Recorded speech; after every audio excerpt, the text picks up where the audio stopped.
орзу 2026 реҷаи стратегии рушди футбол дар тоҷикистон таҳти ҳамин унвон барои солҳои 2017-2026 федератсияи футболи мамлакат таҳия намуда мавриди амал қарор дод. ҳадаф аз ин барнома татбиқи ислоҳоти куллӣ дар футболи тоҷик ба шумор меравад ки марҳала ба марҳала, қадам ба қадам, нафас ба нафас ва фасл ба фасл сурат мегирад.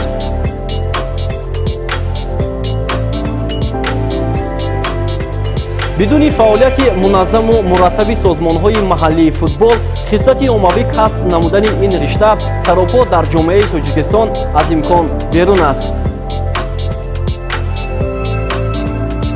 созмонҳои маҳаллии футбол дар ҳамдастию ҳамоҳангӣ бо ҳам ва федератсияи футболи тоҷикистон агар амал кунанд, рушди риштаи мазкур дар мамлакат раванди муассиру манфиатбахшеро касб хоҳад кард. дар ин замина татбиқи корҳои зерин лозим меояд. такомули фаъолияти федератсияҳои минтақавӣ, такмил додани сабқу сози фаъолияти мутақобилаи кумитаҳои федератсия футболи тоҷикистон бо федератсияҳои минтақавӣ,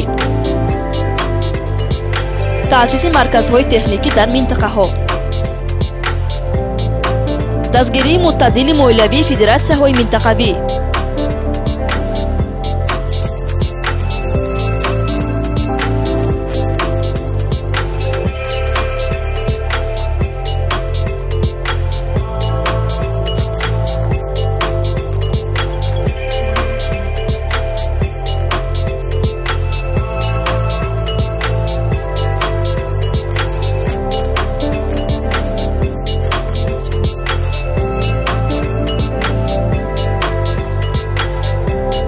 орзу 2026 ҳидоятномаи фатҳу кушоишҳо дар футболи тоҷик.